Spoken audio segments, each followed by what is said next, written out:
Tem um pequeno delayzinho, daqui a pouco a gente entra ao vivo. E agora sim, oficialmente estamos ao vivo. Cortez, seja muito bem-vindo. Antes de passar a palavra para você, queria desejar as boas-vindas a todos os nossos ouvintes e assistentes, tanto você que nos acompanha pelo YouTube com imagem, quanto você que nos acompanha pelo Spotify só com áudio, afinal não deixa de ser um podcast.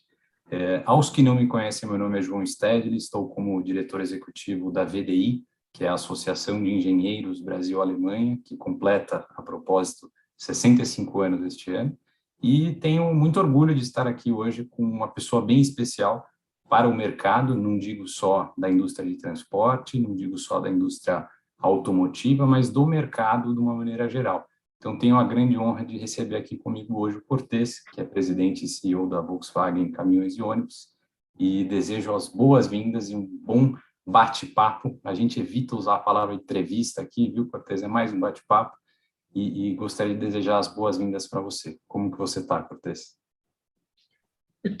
Boa tarde, João Vitor, time da VDI Brasil e todos que nos assistem, né?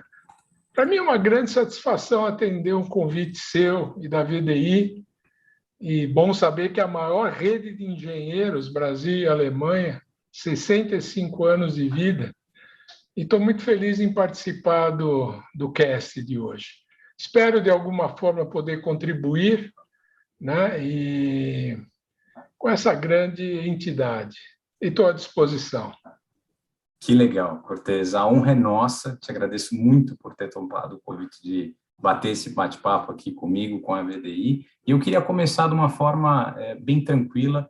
É claro que tanto Volkswagen Caminhões e Ônibus quanto você, como figura no mercado corporativo, dispensam apresentações, mas caso haja alguém que não o conheça, eu queria que você se apresentasse. Minha primeira pergunta para você é, tanto do ponto de vista pessoal quanto profissional, quem é Antônio Roberto Cortez? Esse é fácil responder, né? Eu me conheço bem, posso garantir isso. Então, do ponto de vista profissional ou do ponto de vista pessoal, eu sou uma pessoa muito esforçada, eu diria antes de mais nada, que está completando 54 anos de trabalho ininterruptos. Pode perguntar se eu comecei a trabalhar com 0 anos, 1 ano, mas aí a conta você que faz, mas são 54 anos de trabalho. E o que é interessante para mim, João, é que eu tenho a mesma motivação que eu tenho hoje, assim como eu tinha 54 anos atrás, no meu primeiro dia de trabalho. Eu acho que eu me mantenho motivado, talvez pelo fato de eu querer fazer a cada dia um pouco mais e melhor do que eu fiz no dia anterior. Então, isso faz com que eu tenha planos ambiciosos que mudam a todo dia e os meus objetivos vão aumentando a cada dia. Eu tenho o que chamamos aí de moving target, sempre movendo para cima o que eu alcancei no dia de ontem. Óbvio que está por trás disso, se eu puder fazer uma autoanálise, é a forma qual é a minha filosofia. Realmente eu penso grande. Eu acho que se você acorda de manhã, você precisa ter planos grandes, audaciosos, né? E ao mesmo tempo eu tenho a consciência que quanto maior meu objetivo, mais difícil é alcançá-lo, né? E por isso que eu tenho um outro lema, que é nunca desistir, o famoso never give up, porque nem todos os planos você atinge ou são fáceis de ser atingidos, mas você precisa persistir, perseverança, resiliência. E para isso, um outro predicado, que me conheço bem, eu também sou muito disciplinado. Então, me organizo bem, né, e me esforço em ser o melhor naquilo que faço. Desde que eu comecei, sempre tentei ter tarefas que me diferenciassem dos outros, né? Eu lembro quando eu comecei trabalhar em finanças, né? Estou falando para um grupo de engenheiros, mas eu resolvi fazer economia quando eu via que a gente estava no hiperinflação, ninguém sabia direito como é que vai ajustar balanço com inflação de 100%. Eu me dediquei à contabilidade de mercados inflacionários. Então, numa multinacional, que aliás era a Ford, onde eu entrei como trainee, eu era um dos únicos que entendia toda essa mecânica de inflação. Então, eu tento me diferenciar em tudo que faço. Talvez seja por isso que eu tenha saído de carros e vindo para caminhão. Também foi aonde que eu senti que seria algo diferente, o que está se mostrando bastante assertivo. João, no final do dia, obviamente que eu procuro o que é melhor para mim, para minha família, o que é melhor para a empresa, o que é melhor para os colaboradores, e no final do dia, meu objetivo é fazer o que é melhor para o país. Eu gosto muito do Brasil, eu acho que a gente tem que, a cada dia, ver o que a gente pode fazer pelo nosso país. E isso sou eu, em poucas palavras. Excelente, Cortez. Que honra ouvir isso de você. Eu acho que a gente tem que lutar pelo nosso país e quando você tem um propósito, eu acho que a vida acaba ficando um pouco mais fácil, né? A gente teve uma série de pessoas que passaram aqui pelo CEOcast, alguns do mercado automotivo, outros não, e tem uma pergunta que eu gosto de fazer para todo mundo e que é engraçado que antes de eu fazê-la, eu imaginava que havia um consenso a respeito da resposta, e não há.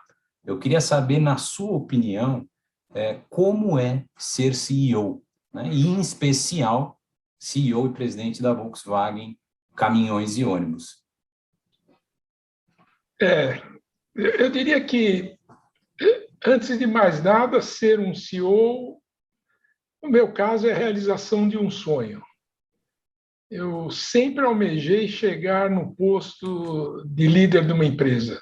Eu sempre tive, naquele meu conceito que eu falei há pouco do moving target, eu também sempre escolhi role models. E quando eu era economista, o meu role model era meu professor de matemática financeira. Aí, com a medida que você vai subindo, você vai também mudando o seu role model. E eu tive alguns anos que os meus role models eram presidentes, ou da Volkswagen, ou da Ford, ou da Auto Latina. Então, eu sempre quis ser como eles. E para isso, eu sempre me preparei, né? Mesmo de tê-los como role model, desde a minha infância, eu sabia que a base era uma boa formação escolar, além do que eu falei, esforço e disciplina. Aliás, eu sempre fui muito estudioso e procuro me manter atualizado todo dia. Eu digo que eu estudo praticamente todo dia, né, como filosofia de vida. Então, eu acho que o resultado de tudo isso é você atingir esse cargo maior dentro de uma organização, né, dentro de um grupo como a Volkswagen.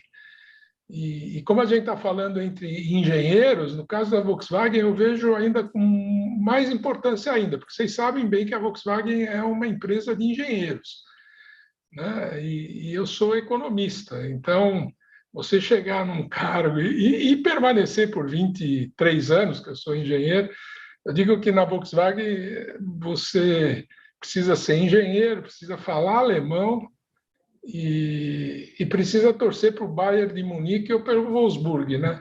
Eu não sou engenheiro, eu não falo alemão e eu sou corintiano. Então, é tudo o que não é o tipo de CEO. Então, eu dou muita importância de ter chegado lá e eu reputo isso como resultado de um esforço. E o grande mérito, na minha opinião, de você ser CEO é que você tem o privilégio de liderar pessoas, né? Quer dizer, você pode liderar 3 pessoas, você é chefe de uma seção, mas você poder liderar pessoas no sentido de trabalhar que juntos vocês definem o objeto da companhia, você vende para o resto da organização, faz com que todos busquem o atingimento desse objetivo. Para mim, isso é algo realmente fascinante, né? E aproveitando para compartilhar com os colegas os objetivos da Volkswagen Caminhões. Ser um dos líderes de mercado, com lucratividade, porque é lá que a gente assegura a continuidade. Ter produtos certos, a gente não quer ter produto errado, não precisa ser o melhor, o pior, precisa ter o produto certo para o mercado, que é o que a gente fala, menos você não quer, mais você não precisa. O estado da arte em produção, muito feliz com o Resende, e também A gente quer ser benchmarking agora nas questões de sustentabilidade, social, governance, e também a questão de clima organizacional, que a gente vai falar eventualmente durante o dia de hoje, mas que também é muito importante para a gente. E para mim, a felicidade, após tantos anos de dedicação e na profissão, eu diria que, em função principalmente do teamwork, essa obsessão que a gente tem por tudo isso que eu falei, esses objetivos estão sendo atingidos aí, eu diria, na sua plenitude. Excelente, excelente, Cortez. E você tocou num ponto interessante da sustentabilidade, o qual, sem dúvida, abordaremos em breve. E eu queria encerrar essa primeira parte de perguntas mais sobre você, antes de entrar no tópico da sustentabilidade, da indústria 4.0, startups, Brasil. A gente vai falar de bastante coisa ainda. Temos até às 5 horas, é 1 hora de live que a gente faz em formato de bate-papo, mas eu queria encerrar esse quadro das primeiras perguntas com mais uma pergunta sobre você, Cortez. Você acompanhou a Volkswagen Caminhões e Ônibus praticamente desde o início, né? Fiquei sabendo e saiu na mídia que você recém comemorou seu 40º aniversário no setor. Você é uma pessoa muito conhecida no mercado e eu queria saber como que você se sente sendo uma pessoa ou um executivo, ou pelo menos um dos mais respeitados no setor de transporte, no setor de caminhões e ônibus, automotivo, etc. Como é isso para você, Cortez? E explico minha pergunta. A gente tem um público, muitas vezes industrial alemão, e um público muito jovem também, de engenheiros que querem crescer na vida, que muitas vezes almejam ter um cargo de CEO, como você descreveu aqui. Então, eu queria saber como que é para você todo esse sentimento? Bom, eu acho que na vida, né, a gente começa como objetivo a sobrevivência. Então, você quer trabalhar, você precisa ganhar o teu dinheiro para você se sustentar, para você crescer. Mas chega uma hora na tua vida profissional que o dinheiro passa a ser algo consequente e você não dá mais muita importância para isso. E aí começa a valer mais esse outro lado, que é o respeito que você adquire com os outros, né? O reconhecimento por tudo aquilo que você faz, que você está fazendo, as suas contribuições. Então, eu acho que esse é o maior, a maior prova de que você realmente está fazendo um bom trabalho. Porque você sempre pode achar que você está desempenhando melhor, mas o melhor não é suficiente para você sobressair em relação aos outros. Eu falei na primeira pergunta que meu objetivo era sempre ser o melhor naquilo que eu faço.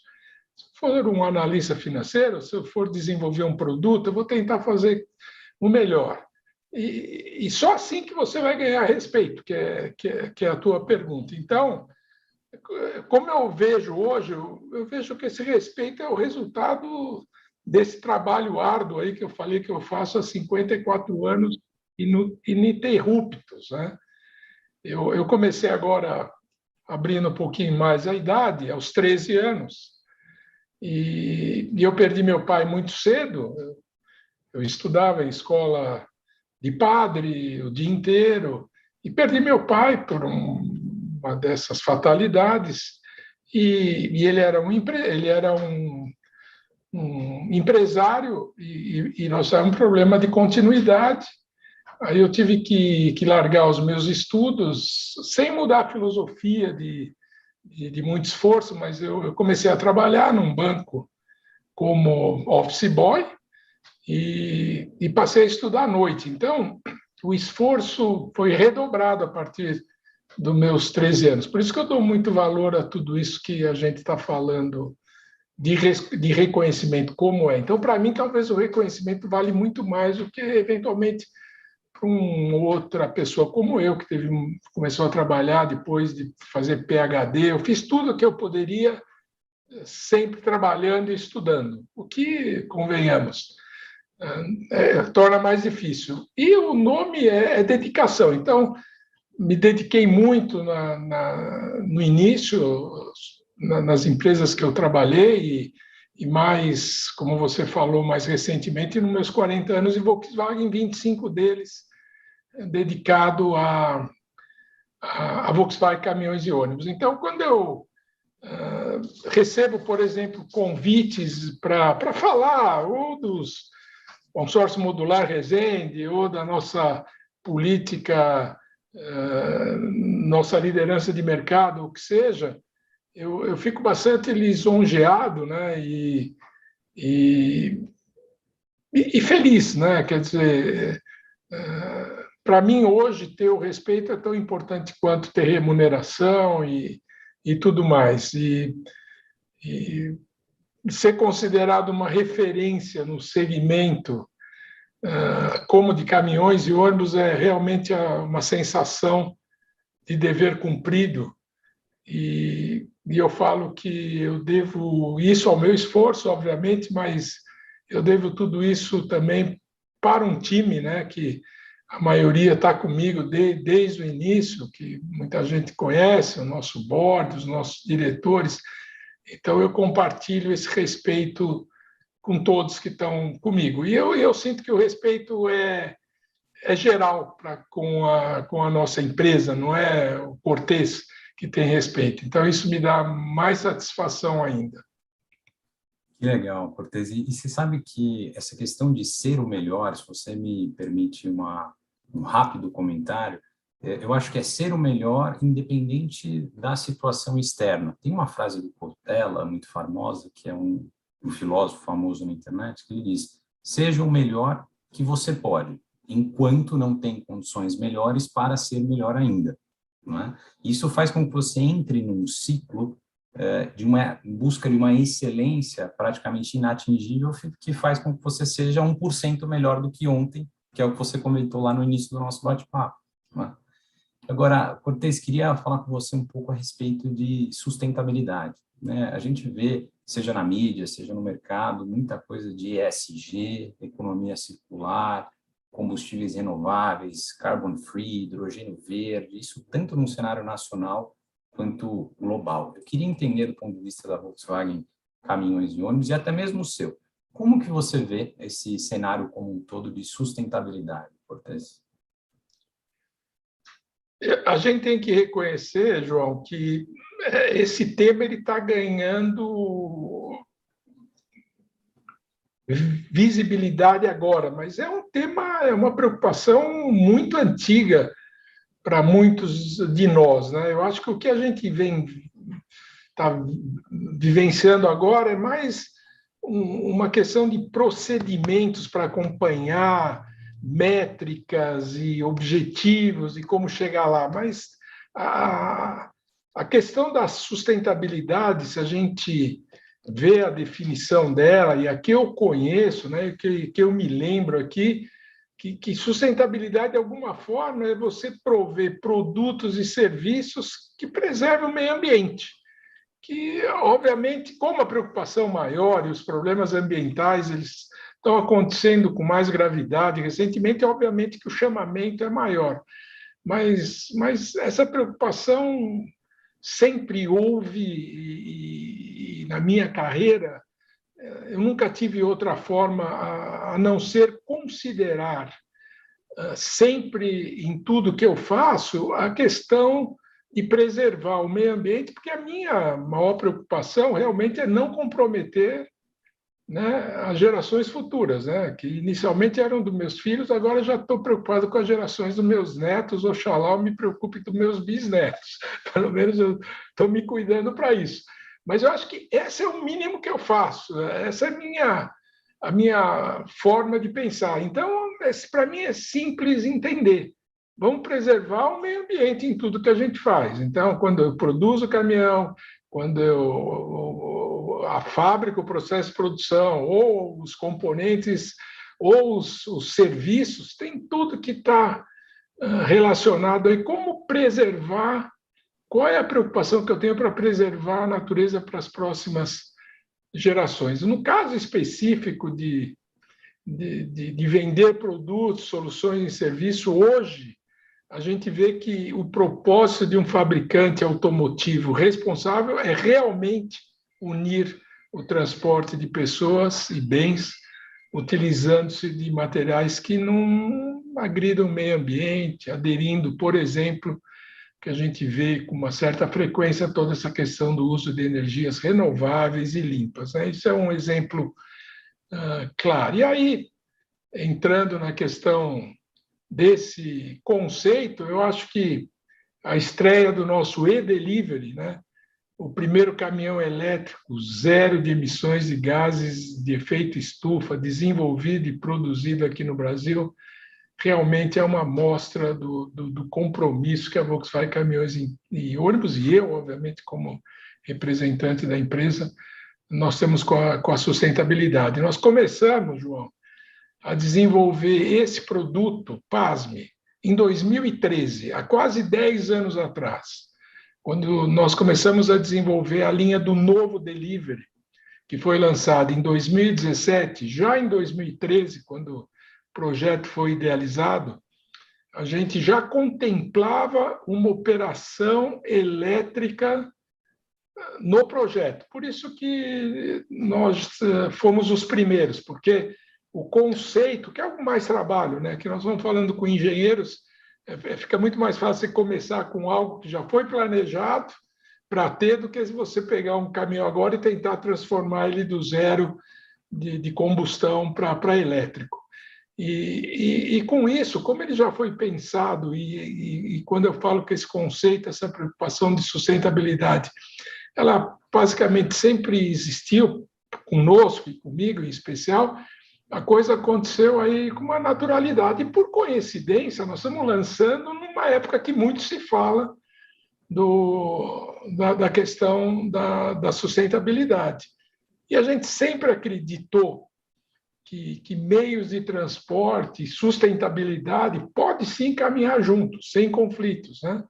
Essa melhora dos níveis de emissões que a gente vê, tudo faz parte, né? Toda essa obsessão por mais produtividade, melhor consumo, e essa busca incessante de melhoria, que vai muito com os princípios, com as filosofias minhas, desde que eu entrei na escola, é que me motiva a fazer cada vez mais, e nesse caso, considerando cada vez mais os aspectos de sustentabilidade.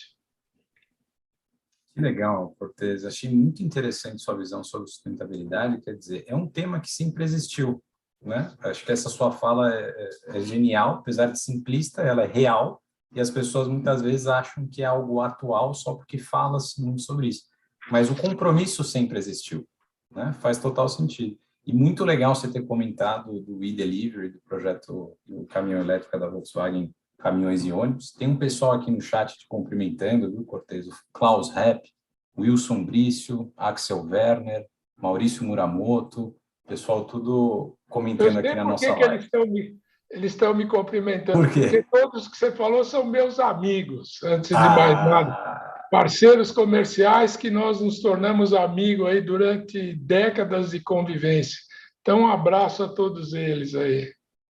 Que bacana, Cortez. Se me permite aproveitar que você comentou do e-delivery, eu queria falar um pouco de mobilidade elétrica, né? E até, se me permite também, incluir a questão dos serviços digitais, né? Então, mobilidade elétrica e serviços digitais. Quais que são as apostas do grupo Traton e da Volkswagen Caminhões e Ônibus para a mobilidade elétrica e serviços digitais, Cortez?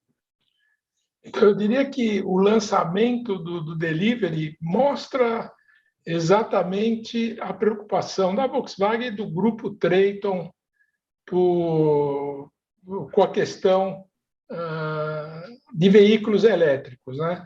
O que é importante ainda, já que eu estou falando tanto do e-delivery, é dizer que o e-delivery, João, também ele está nos ajudando a mostrar, mais uma vez, e você falou aí dos colegas Brício e tantos outros aí, que conhecem o nosso espírito de inovação, né? Nós somos a primeira empresa que lançou os famosos caminhões lá, há 40 anos atrás, os cara-chatas, que naquela época tinha os caminhões com focinhos. nós inovamos no consórcio modular, nós inovamos no conceito do caminhão certo, que não tem um caminhão igual ao outro, enquanto o mercado não reconhecia isso, o famoso menos você não quer, mais você não precisa. Então, o delivery, ele, além de todo esse chamamento da sustentabilidade, ele mostra mais uma vez a nossa preocupação com a questão da sustentabilidade e também a competência, que eu gosto de falar, se nós estamos falando para engenheiros aqui, a competência e a capacidade da engenharia brasileira, porque esse veículo foi 100% desenvolvido aqui por brasileiros, como eu falei, e pode ter certeza que ele será comercializado globalmente. Agora a gente não está conseguindo produzir nem o que o Brasil precisa, graças a Deus, por todas as encomendas que a gente tem aí. Vocês conhecem uma delas, que é da Ambev, que era em 1.600 caminhões, Coca-Cola, JBS, tantas outras aí. Mas a gente vai para o exterior, para os mercados que nós estamos, ainda não fomos, e depois temos aí objetivos maiores. Mas mostra a inovação, a sustentabilidade. Eu diria que o e-delivery é um orgulho, não somente para nós, mas eu diria, para toda a indústria automotiva brasileira. Mas agora, entrando especificamente aí na tua pergunta, né? Qual é a aposta do Grupo Traton na mobilidade elétrica e serviços digitais? Só para falar que realmente nós, o Grupo Traton e da Volkswagen, nós estamos convencidos que a propulsão elétrica é a que vai prevalecer. Tem muita discussão, fuel cell e HVO e gás e tudo mais. Por estudos, né, científicos, a gente acredita que a eficiência energética no ciclo, né, no ciclo completo, no caso de veículos elétricos, ele atinge índice 75%, 80%, enquanto que uma célula de combustível, por exemplo, tem uma eficiência muito menor. E quando eu falo muito menor, é muito menor. Então, baseado nisso, que no final do dia o que interessa é a eficiência, a estratégia do Grupo Traton, porque eu estou falando aqui de veículos comerciais, né? Caminhões e ônibus. Talvez para caminhões pequenos fica mais fácil você entender, porque que é o caso do e-delivery, aplicação urbana, onde você não precisa ter muita infraestrutura, onde se recarrega à noite. Mas a gente acredita que, começando com o urbano, ônibus, e esse conceito ele vai valer, inclusive, para os longas distâncias. E baseado nisso, a Traton está investindo um aporte bastante interessante, 1,6 bilhão de euros até 2025 em motorização elétrica. E até 2030, ela acha que 1/3 de todos os veículos vão ter motores elétricos. Então, uma tendência que a gente acredita. Você vê que a própria Volkswagen Automóveis também está muito forte na eletrificação, e por isso que nós aqui começamos, como eu falei, em 2012, 2013, já contemplando uma aplicação elétrica. Estávamos aí, talvez não com todos esses estudos que a gente tem hoje, mas era fácil entender. Um caminhão que, por natureza, ele é mais eficiente, o motor elétrico é mais eficiente do que o motor a combustão, não polui, um ruído extremamente menor, e para circuitos de curta rodagem funcionaria bem, e estamos começando por aí. Com relação aos serviços digitais, João, também foi sua pergunta, esse é uma realidade de uma forma geral, né? Acho que todo mundo já há alguns anos está investindo muito em digitalização, em conectividade, né? Hoje, se a gente olhar a nossa marca de conectividade e digitalização, o Rio, que nós lançamos aqui, mas todos os trabalhos de pós-vendas, assistência técnica, nós temos quase que 100 soluções disponíveis, desde a compra do caminhão, configuração, acompanhamento, tudo feito de forma digital e não tem outro jeito. A gente viu isso nos bancos, em todos os setores, a digitalização e conectividade está prevalecendo. Então, é a famosa nova tecnologia, transformação, ou o que seja, mas de todas a que está chegando com mais força toda essa questão da digitalização e conectividade, e a gente sabe que isso vai dar retorno. Nada melhor do que você saber quando a tua peça vai quebrar e quando quebrar, já tê-la no revendedor da onde você vai estar, esperando, chegar lá, troca e sai, do que deixar o caminhão de manhã, pegar, pedir a peça para a fábrica. Tudo isso é coisa do passado e esse é apenas um exemplo. E essa obsessão por eficiência é cada vez maior e por isso que todos esses serviços de solução, conectividade, digitalização já é uma realidade.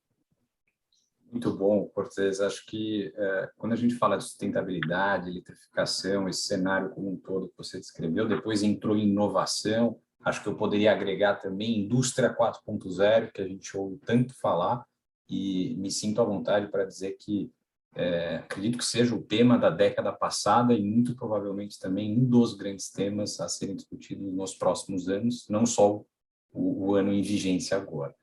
Eu queria aproveitar essa sua deixa para entrar nesse tema um pouco mais tecnológico, né? Um pouco mais de inovação, de indústria 4.0. Eu queria entender e pedir a gentileza de você contar para o nosso público, Cortez, como esse cenário de indústria 4.0 como um todo, né? Como essa revolução tecnológica impacta o setor da indústria de transporte, o setor automotivo como um todo. Quais são os reais impactos e como você vê esse cenário? Então, falando de uma forma geral, essa revolução tecnológica, você mencionou a manufatura 4.0, obviamente ela é uma mistura de tudo que está acontecendo, né?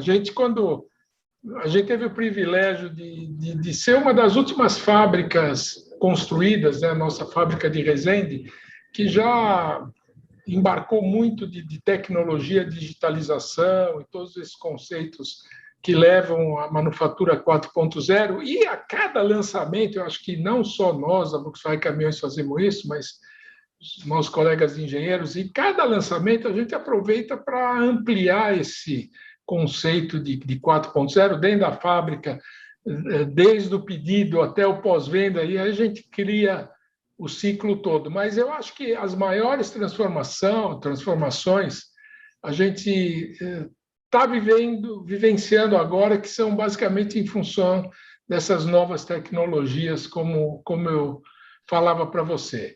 A primeira, sem dúvida, é a questão que nós já falamos, acho que é o suficiente, da conectividade e da digitalização, essa internet das coisas cada vez mais presente, né? Alguns anos atrás, ela não estava presente, hoje ela está na produção, está nos pedidos de produção, está nos produtos e, principalmente, nos serviços, né? Falávamos há pouco agora da questão da manutenção preventiva, né? Já planejada. Então, isso é a famosa conectividade e digitalização, que eu diria que nós estamos no meio de uma das transformações tecnológicas aqui, da maior da nossa história. Eu, aí, pelos meus 40 anos de indústria, já vivi algumas, mas como essa, porque é a conjugação de toda essa obsessão, essas novas tecnologias, obviamente que vai e vem, a gente volta na questão da sustentabilidade. Então, você precisa também se preocupar com a questão da sustentabilidade, que faz com que você se preocupe com fazer as coisas de uma forma diferente, como nós falávamos, materiais diferentes, serviços ecologicamente aceitáveis, que força você a pensar diferente. E você mencionou a startup, eu uso a startup como um exemplo de como aprender com a startup, o que nós temos que fazer aqui dentro. E também essa obsessão que falávamos há pouco, produtividade, custo, segurança. nos leva a exigir desenvolvimento de produtos cada vez mais inovadores, o que busca essa revolução. O que eu acho que, e já falávamos isso em algumas outras alternativas, qual que é o resultado de tudo isso no final do dia? Né? O que vai ser o caminhão do futuro quando ele tiver todas essas revoluções tecnológicas que a gente vem falando até agora? Primeiro que hoje a gente tem caminhão conectado, né? Seja desde o painel de instrumentos, serviços, tal, mas ele será 100% conectado quando eu falo desde do pedido na produção até o seu scrap. Ele vai ser monitorado, e já é de alguma forma, mas ele vai ser monitorado e medido diariamente durante toda a sua vida útil. Então, isso só vai ser possível quando ele for 100% conectado. O exemplo, a conectividade e digitalização que a gente está tendo aqui na plataforma Rio mostra que o que será o gerenciamento e otimização de custo no transporte quando a gente tiver o caminhão 100% conectado, né, na palma da mão. Além disso, na nossa análise, já respondi a isso numa outra pergunta sua, João, a questão da sustentabilidade para nós.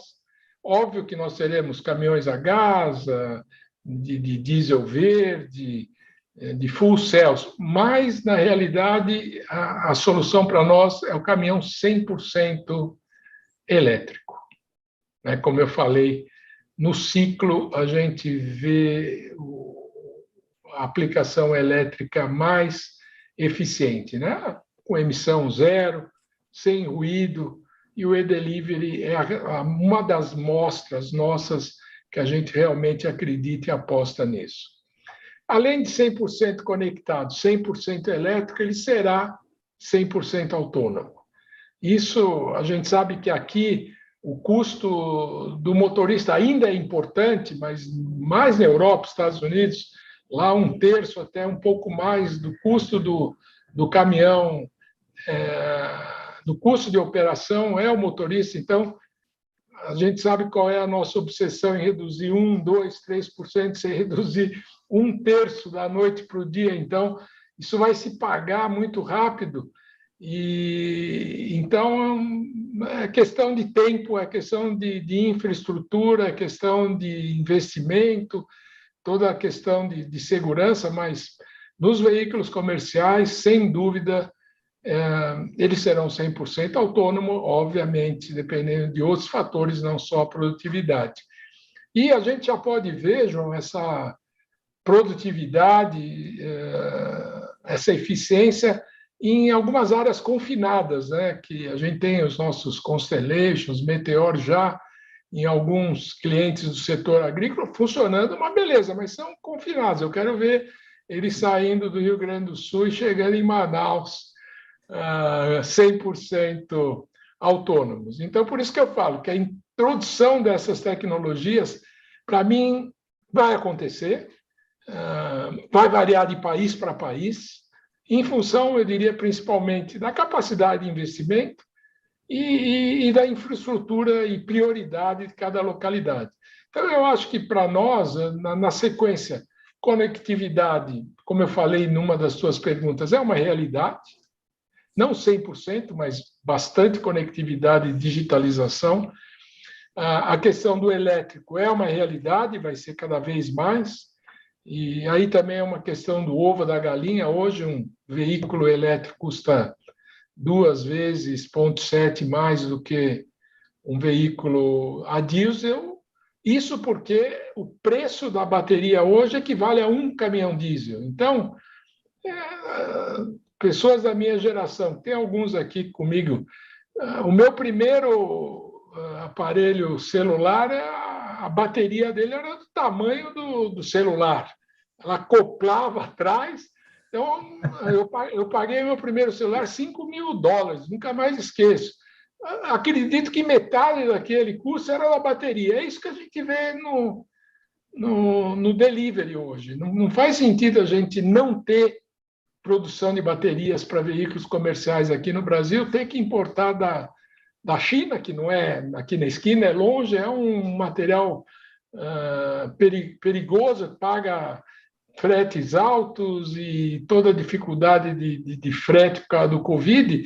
E, então, tudo isso faz com que o custo aumente. Então, e mesmo assim, fazendo conta, em muitos casos, ele se paga durante a operação. Então, à medida que a gente tem aí os parceiros como Moura e tantos outros aí que nós estamos trabalhando, ou a gente vai para novas tecnologias de bateria, a gente tem lítio, a gente tem nióbio, tem tantas alternativas aí que pode fazer com que alguns problemas de recarregamento, de tempo, sejam resolvidos. Eu acho que no final do dia, ou no final de alguns anos, nós vamos ter aqui uma solução muito próxima a essa que eu dei do nosso telefone celular. Então, o que depender da gente, nós estamos investindo, nós estamos tentando levar o nosso conhecimento também para fora e pegando um pouco do conhecimento das nossas matrizes, né?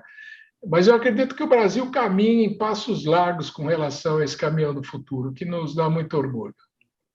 Que legal, Cortez, que bom ouvir isso de você, na verdade.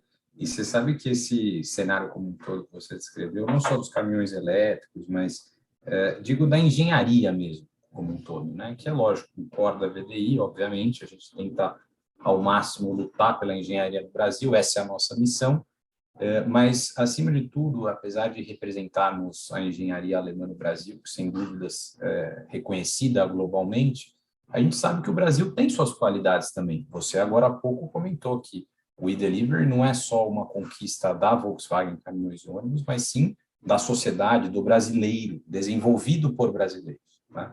Queria que você explorasse um pouco mais esse tema, principalmente tendo em vista que a engenharia está no DNA, né, da Volkswagen. Então, assim, como você enxerga o cenário da engenharia, do engenheiro ou da engenheira brasileira no Brasil hoje? João, eu diria que hoje um dos meus orgulhos é a capacidade da engenharia brasileira. Eu posso falar isso porque eu tenho o privilégio de participar de alguns boards na Alemanha e, com isso, eu participo de todas as discussões técnicas que a gente tem. Então, eu vivencio as discussões de produtos com os suecos, com os alemães e agora com os americanos, com a vinda da Navistar. E nós, brasileiros. Eu realmente me orgulho muito, porque a gente tem, eu diria, a mesma competência deles e fazemos mais rápido e mais barato. Essa que é a verdade. Então, nós não deixamos nada a desejar, né? Sem dúvida, a nossa engenharia é tão competente quanto a alemã, sueca ou americana. Isso eu falo sem demagogia e patriotismo. É a realidade.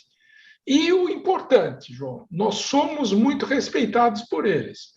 Eles sabem que quando a gente pega um projeto, seja ele de inovação tecnológica, o que for, nós vamos fazer no time, no custo, nos objetivos, porque a gente sabe o que nós estamos fazendo. E o respeito você ganha com o tempo, né? E a nossa engenharia aqui, principalmente a nossa, que é outro motivo de orgulho, a gente importa muito pouco, né? A gente importa realmente inteligência e tenta deixar aqui. Você conhece bem que hoje, né, temos aqui em Resende, no Rio, o Centro Mundial de Pesquisa e Desenvolvimento de Caminhões e Ônibus Volkswagen. Isso realmente é fascinante. Assim como a gente tem em Södertälje, na Suécia, o Centro de Competência da marca Scania, ou em Munique, da marca MAN, ou em Chicago, da marca Navistar, nós temos aqui, da marca Volkswagen Caminhões e Ônibus, está aqui 500 engenheiros pensando o que é melhor, e aí vai o nosso conceito de fazer produto certo para o Brasil, e por isso que a gente fica muito orgulhoso de tudo que é feito, e eu fico muito orgulhoso em escutar que o centro de pesquisa nosso é sinônimo de competência, né? Isso perante eles, né? Agora, perante o cliente, né? O resultado está aí, né? Sucesso de vendas, nossa liderança nos mercados, o e-delivery. Isso só prova, mais do que palavras, a criatividade, a competência, a tecnologia e, mais importante, a confiabilidade da nossa engenharia. Nós estamos lançando um veículo elétrico 100% desenvolvido aqui, testado aqui e produzido aqui, né? Uma marca Volkswagen. E está aí, é óbvio que a gente está testando esse veículo junto aos nossos clientes para 100% de acerto, e esse é o nosso conceito, mas isso é credibilidade, né? Quando eu era um pouco mais novo, quando você soltava um produto aqui, você precisava ir para o lugar X, mostrar, testar, revisões. Não precisa. Se nós estamos dando o go ahead para o produto, está ready to produce, é isso. E isso são com todos os nossos produtos. E isso você só adquire com o tempo. E certamente, como eu falei no início, é algo que eu me orgulho muito e por isso que eu dou os parabéns aos engenheiros brasileiros. Sensacional, Cortez. E que aula de patriotismo. Acho que a gente tem que acreditar no Brasil, e não só acreditar, mas fazer também. E o que vocês vêm fazendo contribui para esse cenário da engenharia brasileira. Muito bacana ouvir. Agora, não queria trazer um lado negativo para a nossa conversa de forma alguma, mas há uma certa especulação, e que eu posso dizer que está mais para fato de que especulação, a respeito de uma certa instabilidade econômica, instabilidade jurídica. Há um cenário de incertezas, não só pelo Covid, mas por uma série de outras questões muito grande, né? E absolutamente sem nenhuma conotação política aqui, até porque somos totalmente isentos nesse quesito. Mas esse cenário de incertezas como um todo, Cortez, há o que a gente esperar deles? Como que você enxerga isso? João, uma das vantagens com a idade, talvez a única, seja que você já viu isso antes, né? A gente sabe que o Brasil realmente ele não é para amadores, né? Outra coisa que a idade mostra é que você nunca pode ver os negócios num ano ou num ano e meio. Convenhamos, esse último ano e meio foi coisa para gente grande, né? E o que a gente tenta ver, e concordo com você que também está difícil, é a coisa num ciclo. Então, eu acho que, como o americano fala, over the cycle, o Brasil é um bom lugar para se fazer negócio, principalmente negócio de caminhões e ônibus. A dependência é muito grande aqui para caminhão no transporte de mercadoria, é muito grande em ônibus para o transporte de pessoas. E um modal desse tipo não vai mudar da noite para o dia. E eu sou a favor de ferrovias, quanto mais você abaixar o custo, melhor, mas tem lugar para todo mundo. Então, essas incertezas que você mencionou, a única certeza que eu tenho deste cenário de incerteza é que ele vai acabar, como aconteceu nos outros cenários de incerteza que nós tivemos durante a nossa história. Eu afirmo isso, né, porque com a minha experiência eu vivi 18 crises, né? A crise do petróleo, a crise russa, a crise tequila, e são 18. As nossas crises, a crise de Lehman Brothers e o name it, né? 18. E a única certeza que eu tenho de todas elas é que elas vão acabar. E a que nós estamos vivendo é a 19ª, que, na minha opinião, e aqueles que me conhecem sabem que a minha tendência é de ser um pouco otimista, porque eu acho que você pensando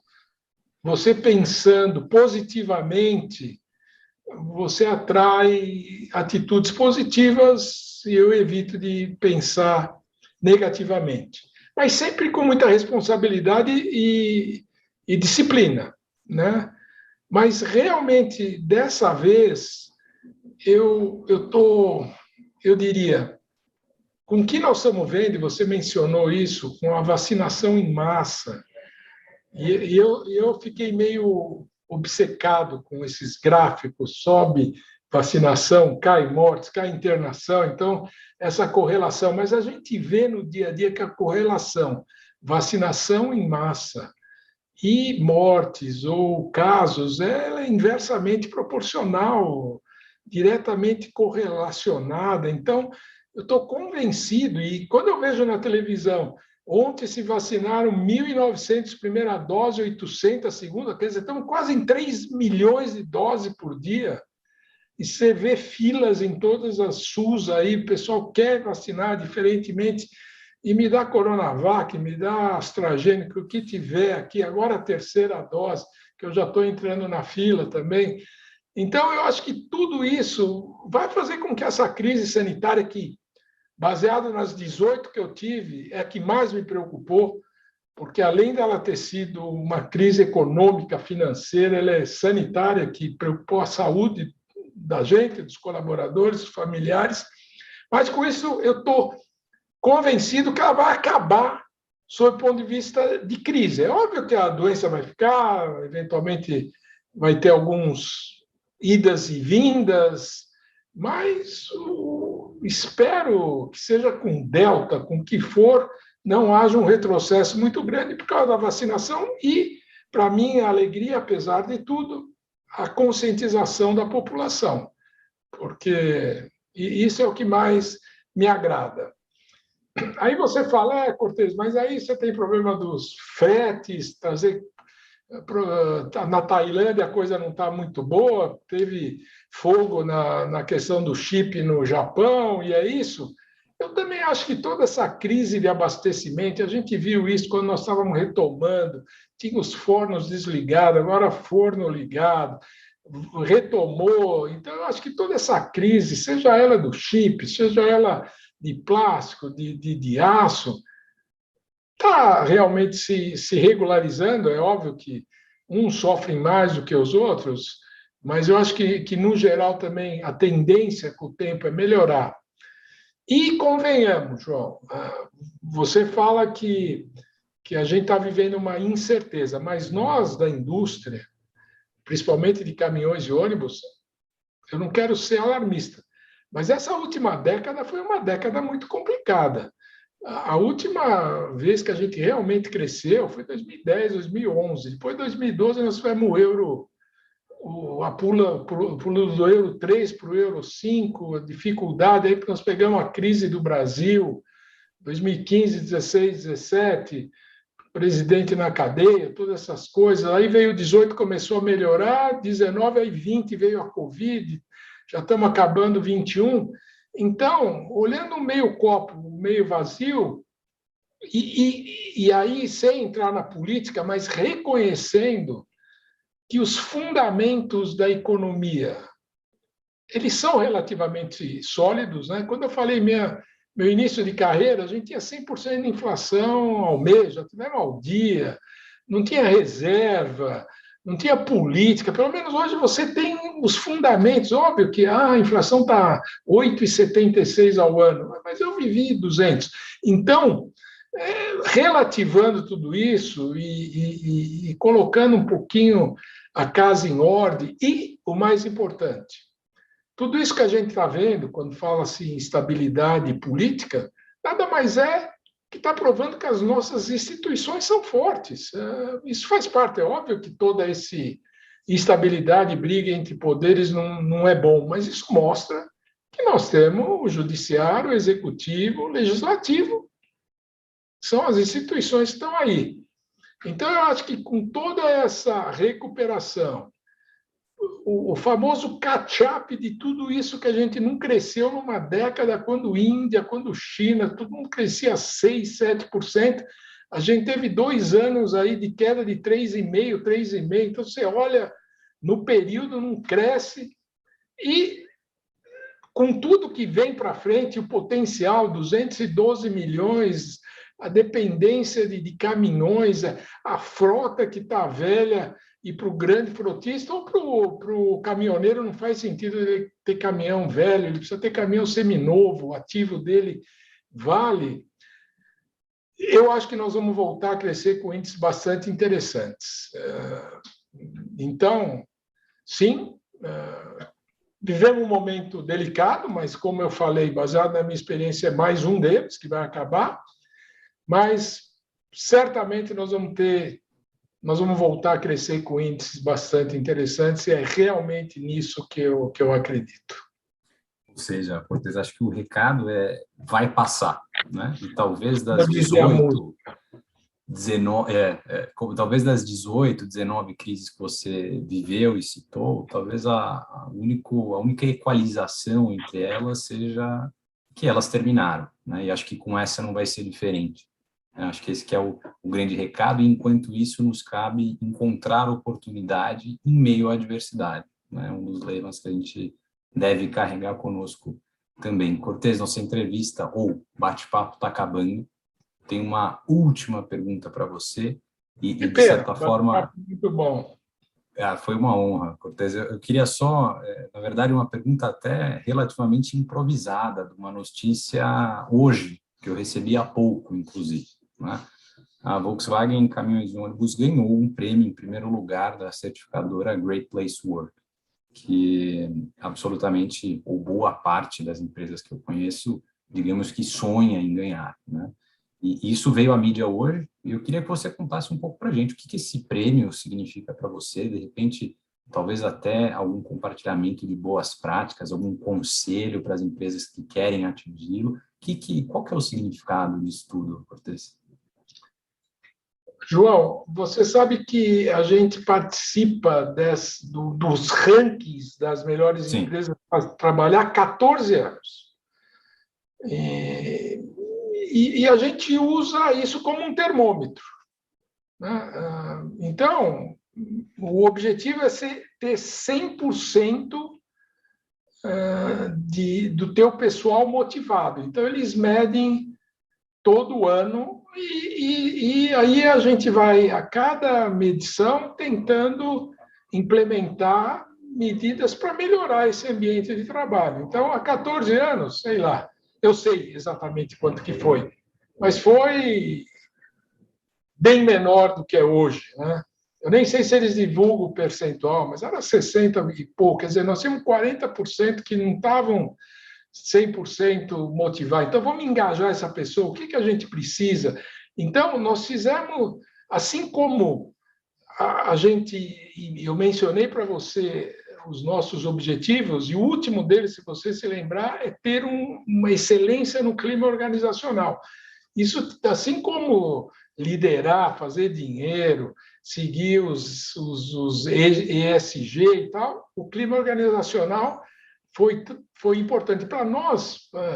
Motivação, e nós estamos aqui na Engenheiros Americanos, a gente sempre fala, wir sind sehr motiviert. Nós queremos ser bastante motivados, e essa é uma das poucas palavras ou frases que eu sei falar em alemão, porque era uma obsessão. E, para minha satisfação, depois de 14 anos de trabalho, de escutar e levar em consideração o que o nosso pessoal quer, a gente realmente, ontem nós fomos agraciados com a notícia que nós lideramos o ranking das melhores empresas para trabalhar no Rio de Janeiro com 96% de satisfação. Então, é um quantum leap de improvement que você só consegue focando. E como tudo, eu quero melhorar a produtividade, vamos, esse aqui é o conselho, vamos ver o que precisa, vamos implementar, vamos cobrar e vamos medir. E aí foram 14 anos, foi de 60, 70, 80, 90, ontem 96% a melhor empresa para se trabalhar no Rio de Janeiro. Novembro tem mais que a melhor para trabalhar no Brasil. Eu ainda não estou sonhando tanto, mas muito contente com a liderança do Rio de Janeiro, porque a gente tem Bradesco Seguro, Icatu, ali tem muita empresa forte também, e a gente sabe que para um processo industrial não é difícil, mas é a atenção que a gente dá para o pessoal. Então, é uma conquista, eu diria, minha, porque eu me engajei nisso, mas é de todo o time, né? Você não consegue Sim, construir um resultado desse que diariamente constrói um ambiente de proximidade, partilhar a cultura, os valores, né? A gente tem aqui a questão do respeito muito forte entre todos na organização, né? Independente de nível hierárquico, nós temos que tratar todos como a gente gostaria de ser tratado, determinação, fazer as coisas acontecerem, foco no cliente, não tem nada mais importante, integridade. Eu sempre falo que é tão importante quanto produzir, vender, fazer dinheiro, é ter integridade, é isso que te dá sustentabilidade, compliance forte, auditoria, controles internos e, claro, espírito de equipe. Quando você fecha tudo isso, se eu puder dar um conselho, e faz esses valores realmente walk the talk, né? Vai mesmo, fala, faz e cria um clima assim, tipo familiar, um se preocupando com os outros.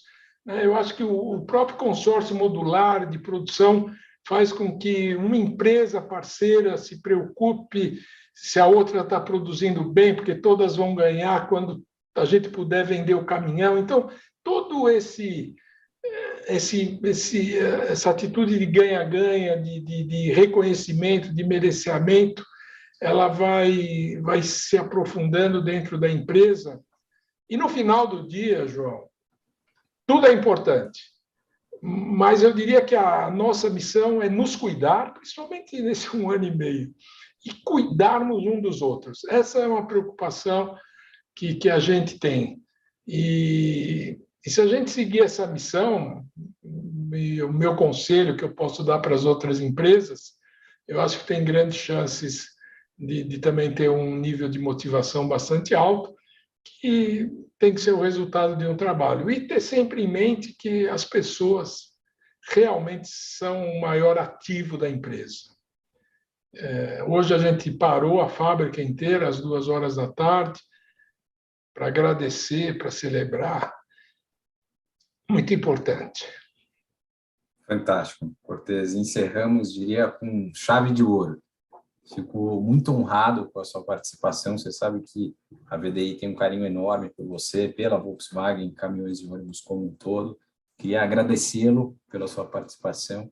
Pessoal que talvez de repente não conseguiu acompanhar ao vivo, a gente disponibiliza a gravação, tanto no YouTube quanto no Spotify, que o pessoal costuma ouvir no carro, bem bacana, a gente tem uns feedbacks interessantes dessa plataforma de podcast, né?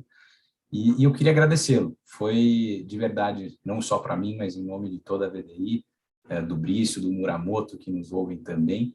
Foi uma honra tê-lo por aqui. Queria perguntar se você tem alguma consideração final antes da gente encerrar o evento. Eu gostaria de encerrar aí um grande agradecimento a você, João, ao VDI, o pessoal aí que está por trás. Você mencionou os 2 colegas, mas de toda a organização da VDI, falar que o carinho e a admiração recíproca, eu também considero a entidade de vocês com bastante respeito e